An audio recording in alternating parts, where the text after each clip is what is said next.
Walang pinoprotektahan, walang kasinungalingan, serbisyong totoo lang. Mga motorsiklo, hari ng kalsada o maharurot na kabaong?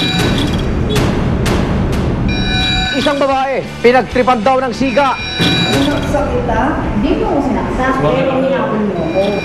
Isang matandang na-stroke, maligtas kaya ng Makati Rescue? Na-stroke eh. Oras na ng totoong drama at aksyon. Ako naman ang Claudio, ito ang Rescue!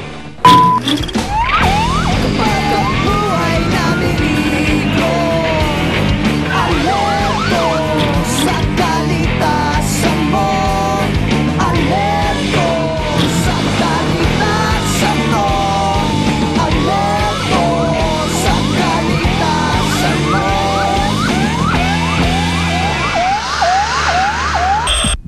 Mula Enero hanggang Abril ng taong kasalukuyan, lagpas na sa 1,000 ang kaso ng aksidente ng mga motorsiklo na naitala ng Highway Patrol Group ng PNP. At kabilang sa mga aksidente yan, nakunan ng rescue. Ayan na. Narinig ko na sumambit yan, na malakas talaga, pag nasalpok. Ayan, ganyan na. Sumambit lang na yun. Sir, pwede tumawag ng ambulansya, hindi na kami makabangon, sabi.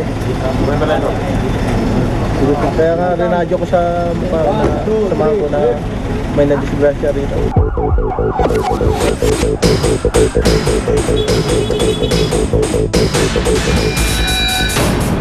Aleso. Kailangan namin sila ng hospital naman eh.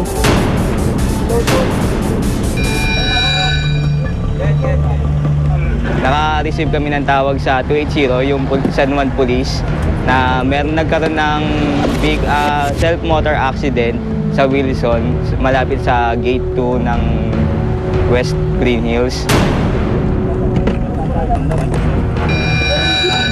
Hindi na, kailangan naman ito eh. Sa base base dun sa posisyon at pagkakahiga, parang tumilapon sila sa motor nila. Dahil siguro mabilis yung pagpapatakbo, hindi na nila na-control yung sasakyan nila. Okay sir, titignan ko lang ha.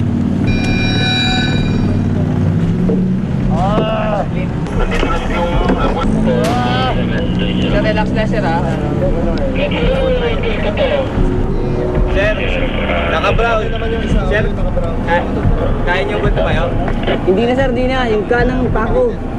Then, inassess namin yung dalawang pasyente na nalaman namin na yung isa meron siyang laceration sa right knee niya, tapos yung isa naman na katabi niya nagre-react lang, pero yung ano niya, yung tama niya lang, laceration din sa may ano niya, kanang daliri niya, middle finger.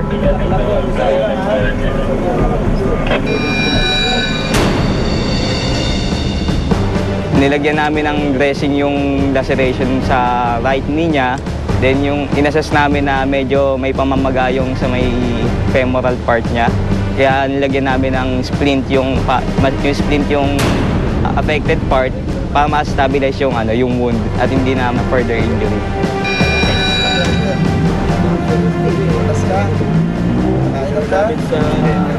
Tama na. Nakatagay kami. Based dun sa reaction ng dalawang pasyente, nag-hysterical na sila kasi medyo nakainom ata sila ng ng alak.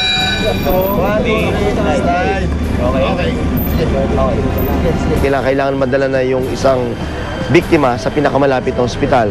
Mas malaki yung nakuwang disgrasya nito dahil na open fracture yung kanyang kanang paa. 1, 2, 3, left. 1, 2, 3, slide. Inassess namin na ayun lang, yung sa daliri niya lang yung dumudugo. Nasa loob ng gloves, yung then ginupit ko yung gloves niya, nalaman ko na laceration din. Then open fracture siya kasi may buto na nakausli eh. Lagyan ko siya ng dressing, tapos after nun, nilagyan ko siya ng splint, yung ano lang, yung tongue depressor as stabilizer nung daliri niya. And after nun, ina-assess ko siya, ginupit ko ng autoclave yung pantalon niya, nalaman ko na may sugat din siya doon. Bali, lagyan ko rin ng dressing yon. Paano may quit yung mga niya na pinaibigan?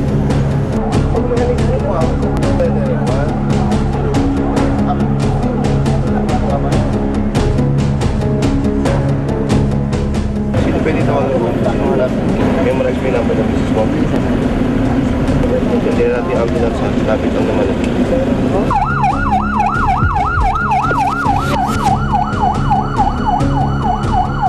Then, nakabalik din kaagad yung ambulansya para kunin yung isa namang pasyente. Meron niya sakay ka sa ambulansya, ano? Bali, yung sa Cardinal Santos po kasi namin dinala kasi ayun yung nearest hospital na pwedeng pagdalhan. Mga around 100 meters lang siya dun sa pinangyarihan.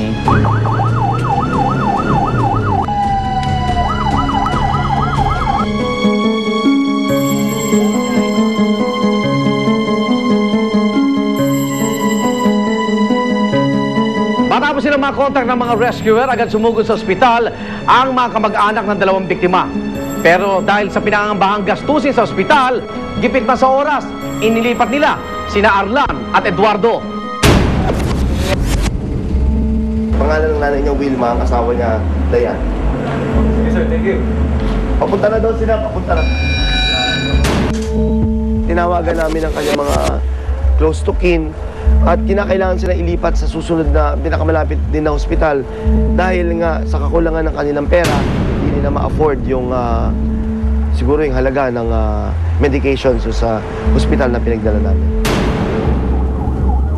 Humingi sila ng tulong kung pwede natin silang ilipat sa semi-private na hospital, which is yung San Juan Medical Center. Bagamat dumadaing yung pasyente na kailangan ilipat sa San Juan Medical Center, na nasiguro naman ng Cardinal Santos na nabigyan siya ng pangunang lunas at stable na yung sugat niya.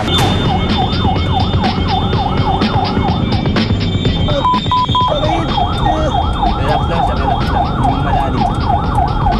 Hindi ko ano yung likod. May tubig! May tubig!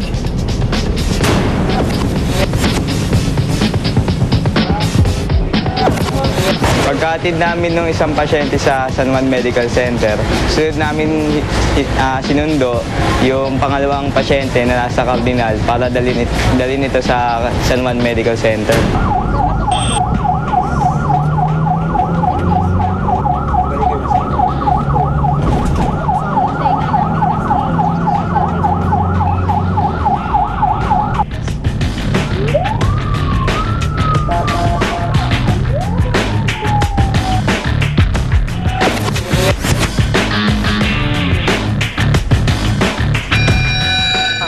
Bali ako yung tumawag dun sa nanay para sabihin na yung kanyang anak ay na-aksidente. Siyempre na-shock sila dahil hindi naman nila alam na gano'n ang pangyayari.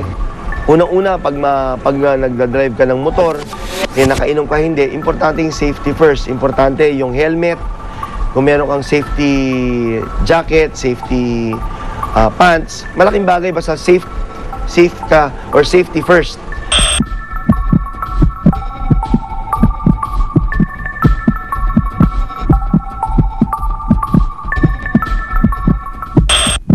Magsilbisa ng aral sa mga motorista ang natunghayan yung aksidente.